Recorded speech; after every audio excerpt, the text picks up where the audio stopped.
গতকালকে রাত্রে 11টার পরে বৃষ্টি কম হওয়ার কারণে 1-1.5 হাত পানি কমছে বাড়ি থেকে, কিন্তু এখনও রাস্তা তারপরে জমিনে মনে হয় যে সাগর, আর কিছু বলার নাই। এখন অনেক অনেক বাড়িঘর ডুবে আছে। এই যে আমাদের আশেপাশে যে বাড়িগুলো আছে, ঘরগুলো আছে, এগুলো কিন্তু অর্ধেকের মতো প্রায় পানির নিচে। এই যে এই বাড়িটা দেখা যাচ্ছে, এটা হলো উঠান। উঠানে কিন্তু মানে প্রায় গলা পর্যন্ত পানি, আর ঘরের ভিতরে কোমর পর্যন্ত পানি। এই সাইডটা বাড়িতে সব পানিতে এখনও ডুবে আছে।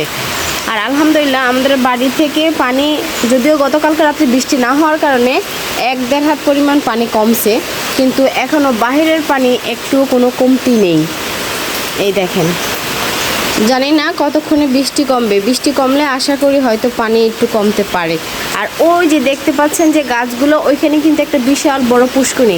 ওই পুষ্কুনির পানি আর জমিনের পানি একদম সমান সমান হওয়ার কারণে ওইখান থেকে কিন্তু অনেক মাছ বের হয়ে গেছে। তো সবাই দোয়া করবেন আমাদের জন্য।